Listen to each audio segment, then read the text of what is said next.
question. The very first thing that we do, we see this big reading passage. We don't look at it. We look at where the source comes from. Mauryan Emperor Ashoka. And maybe our brain starts spinning a little bit with what do we know about Ashoka? What do we know about Ashoka? What's that? He's Buddha. He's a Hindu dude that converts to Buddhism, right? The Mauryan dynasty, that's like classical India. Then we go to the first question. And in this question it says, based on Edict 1, blah, blah, blah, blah, blah. All we're going to go is read Edict 1. Don't read any more than what they tell you to read. I don't want your brains being jumbled up by extra information that you don't need to think about. So only do what the question tells you to do. If it tells you to read the passage, read the passage. If it tells you to read Edict 1, read Edict 1. If it doesn't tell you to read anything, don't read anything. Don't waste your time. So on question 4 here, you got to read Edict 1. On question 5, based on Edict 2. Well, now you go up and read Edict 2. Do you see how hard it would be if you went through and read that whole passage? Then you would find yourself rereading Edict 1 and rereading Edict 2. Waste of your time. Let's say you're not 100% sure of an answer. If you're not 100% sure of an answer, I want you to circle that answer. I want you to still pick the best one. If you like C, if you think C is your best guess, you're going to put that on your answer document. But then you're going to circle number 5. And at the end of the test, when you've got 5, 10, 15 minutes left, I want you to go back through all those answers that you circled. Read them again. Think about them again. But only change your answer. Think about instant replay in professional sports. Only change your answer if there is incontrovertible video evidence that the play was made wrong, that your answer was wrong on the test. So that means only change it if you thought of something new that you forgot about earlier. Maybe you came in contact with another question that keyed you in.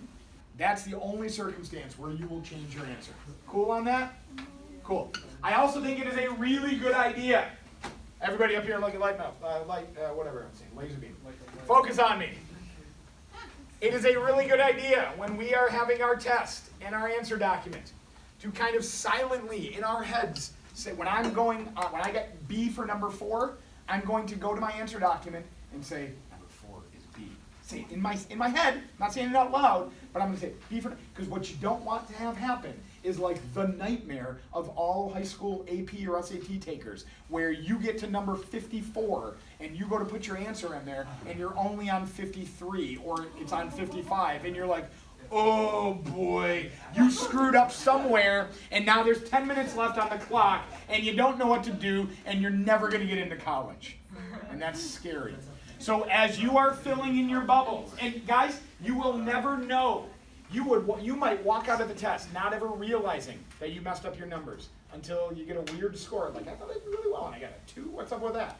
You'll never find out that you mixed up a number. So say to yourself, number 4 is A. And then when you go to your answer document, number 4 is A. Let's say you knew all the questions. You don't have anything else to look at. In that last 5 minutes, there is no need to put your head down and sleep in any extra minutes on this test. Don't do that. If you've got 5 extra minutes, double check. You should be circling 4 is B, 5 is B, whatever your answers are. So when you go back through the test at the end, you can confirm that you didn't screw any of those up. Cool on that? Cool. I want to talk about a question like this. The appeal of Buddhism under Ashoka was the result of which of the following? A question like that does not make any reference whatsoever to the source. We don't read the source. Don't be the kid that's hunting for something he's never going to find. Like when you're at home and you're looking for those new mint Oreos that mom just bought at the store the other day, and you have no idea that your dad ate the whole package last night, and you'll never find them no matter how hard you look. All right? You won't find that answer up in the reading passage. It's not going to be there. So go with your best guess and move on. I want to say something about a question like this. Not that. Say something about a question like this. You are going to have a question or two that has some kind of chart or graph or something like that. If you get that, don't freak out by everything that you see on that chart. You don't have to understand it all. Do the same thing you do with a reading passage. And we'll notice when we look at this question, it's going to tell us by about 5000 BCE, the changes in this chart had what effect? So we're going to be looking at specific points of it. So let the questions guide you in on what you should be looking at within those charts. Cool? Cool. Short answer questions. As soon as you finish your multiple choice test, you are going to have to turn those in.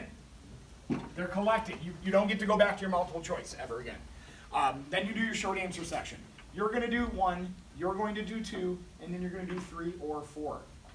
1 and 2 will probably be based on some kind of reading or image. 3 and 4 will just be straight up knowledge based. All right? I want you to think of the idea of identifying and explaining.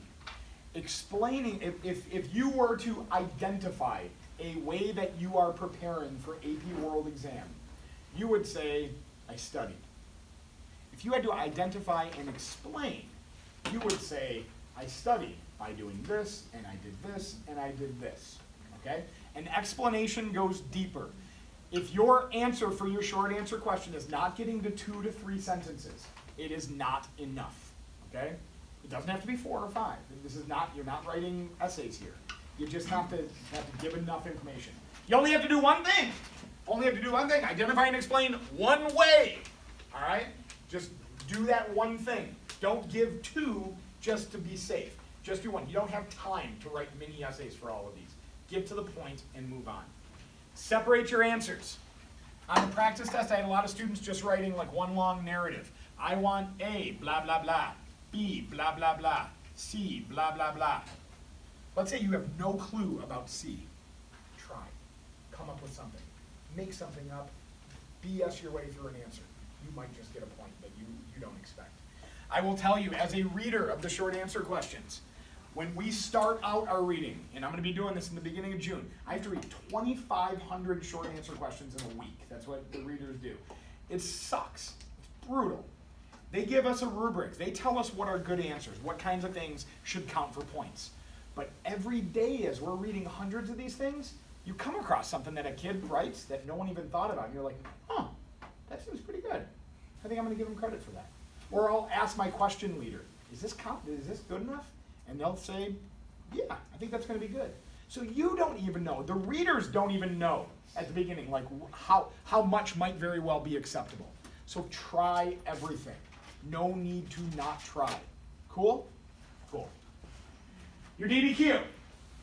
Remember, the DBQ and the LEQ are virtually identical in their job.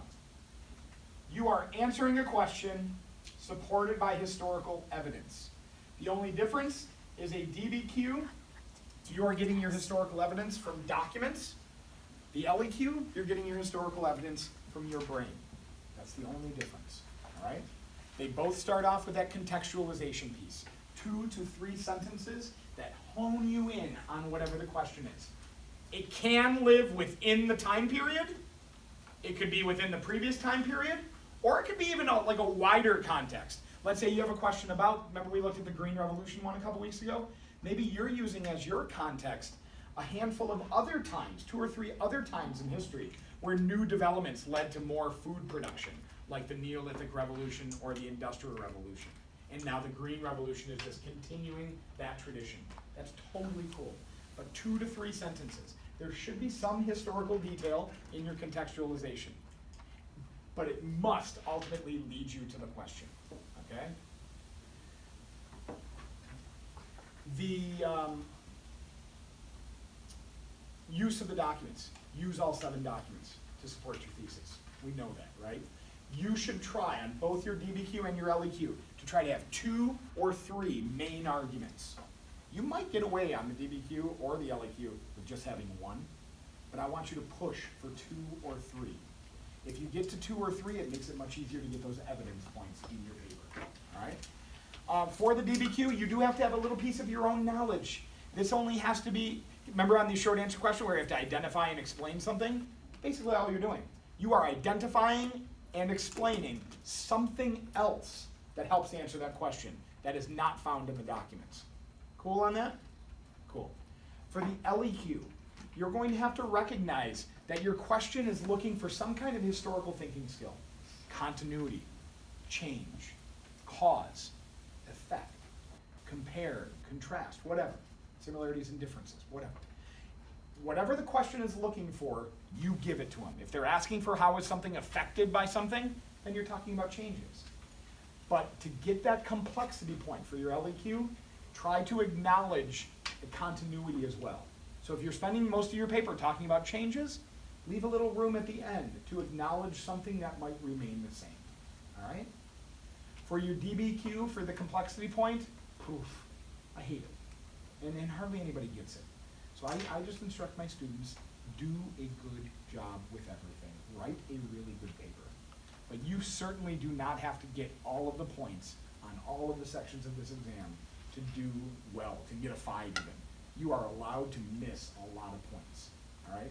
I had students get 5s on that practice exam that got 4s and 5s on the long essay questions, or 3s and 4s even. Maybe they did pretty well on multiple choice, they did pretty well on short answer questions, but there's room to miss points, so don't freak out. You are going to, at some point on this test, go through your 5 stages of grief, where you get the questions and you open up that DBQ and you're like, oh my gosh, and you're going to be angry with me because I didn't teach you well enough. And then you're going to deny that this is a reality. This isn't happening to me right now.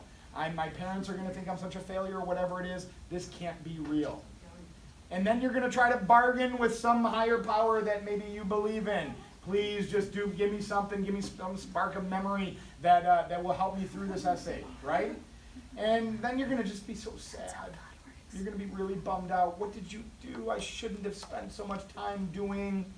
Take time. Whatever it is. Hey, is that a thing that people do? Like, Yeah. I'm feeling old. I don't even know what this celebrity. is. Kids we make fun of. Oh, okay. And then finally you get to that acceptance. You're like, well, I'm here. My mom and dad or I paid $70, $80, $90 for this test. Might as well take it, and you do the best you can. All right?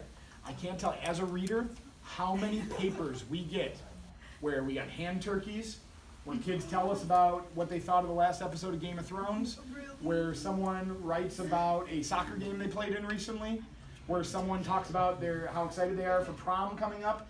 Kids just sit there and write anything sometimes. There are there's almost, I think, last year I think it was about 300,000 kids that took AP World. Most of them don't work as hard as you guys. Most of them aren't as thoughtful as you guys. Most of them aren't taking their time to watch this video right now. Hey. Most of them aren't doing any studying. Most of them are jumping through a hoop tomorrow. Be better than that and you will be fine. Okay? Questions on the test? Are we going to get them back? Yes. Well, I know that we have to come in here at 8, so do we go to our first block? You are, get here at 8 in the morning, or you're going to have to be at school at the beginning of the day. So you're going to go to your first block, I believe, or they might just have, I think they maybe have you just go to the media center. I don't know what you're doing. I don't know. That's out of my hands. They didn't even tell us. But get here to school at a normal time. Oh, wear a watch. Wear a watch. You cannot have a smart watch, and it cannot be a watch with an alarm. But have a watch, because I don't know how easy it's going to be to see the clock from wherever you are. So have a watch. Yes? Okay, so what do you think would be like more important to study? Like just like on how to take the test, like with DBQ points? You just heard me talk about that. You're good there. If you feel the need to study tonight, here's what I tell my kids normally. It's the last night. What the heck are you going to learn? Right? It's it. Too late. All right? Some of you have test prep books that literally got opened in the last day or two for the first time. If that is you, it was a little late for the party. But if you feel compelled to study something, I would go look at period 3 and period 4. Take a look at period 3 and period 4. That's a little bit older stuff. Each of those are 20% of the test. Period 3 is a little older, so we might have forgotten more of that. So that might be more important for you. Period 4, more likely than period 3 to have a short answer question and a long essay question from period 4. All right? So that's where I would focus. Cool? Yeah? I know for the SAT, like for the multiple choice part, they encourage if you only have like a minute left to just bubble Yep. a random one. There is no punishment for guessing. You are going to be given a warning on the test by the proctor when you have 10 minutes left. That's why you want to have your watch, so you can kind of see at 20 minutes, are you on question number 23 or 24? You should be past 20. At a half an hour, you should be past number 30. They're going to give you a warning when you have 10 minutes left. If you have more than 10 questions left, that's a problem. I would do a handful of them, and then I would put C for all of them. And then if you still have another minute, go back and read, and if you don't like C, then erase it and change it.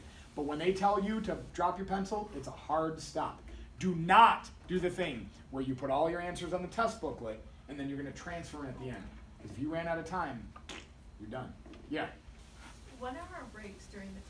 You get a 10-minute break between part 1 and part 2. So that's multiple choice and short answer question. Done with that, 10-minute break. And then you do all the writing together. The writing times for the DBQ and LEQ are suggested writing times.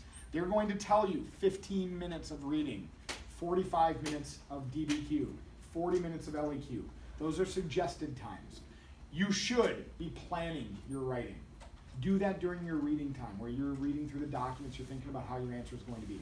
But if you're done planning, start writing your DBQ, even before she says so. You can. If you're not done with your DBQ by the time she says there's 40 minutes left for the LEQ, keep writing your DBQ. Finish that up and then move on to your LEQ. All right? Don't take too much time though. If you only give yourself 10 minutes to write the LEQ, that's danger zone. All right? Any other questions? Yeah. What if, like, something just happens and I just get, like, this DBQ that I'm like, oh, absolutely not. Okay. And it Good is- question. So you get a question and you just don't know what the heck anything is about. It's almost like it's written in a foreign language. You do the best you can do with it. You do the best you can do with it. You try to jump through the hoops. You try, but that's not going to happen. You're going to know stuff, okay? But let's say it did. You do the best you can to write the thing. I want you to remember, if it's hard for you, it's hard for everybody across the country. You guys are good students. You've worked hard. You've studied hard. If it's hard for you, it's hard for everybody. Which means the rubric gets a little bit easier to get points. Like instead of having to get 5 pieces of evidence or something on an LAQ, maybe 4 or 3 will do the trick, or whatever. They're gonna tell us how to grade these things. Maybe we, instead of requiring 2 things to get a thesis point, just 1 will do. Whatever it's gonna be. All right. So if the question is really hard, the rubric gets easier. And the point scale for how many points you need in order to get a 3 or a 4 or 5, that gets easier too. So the College Board plays a game in order to chug out certain scores. I swear I believe that, right?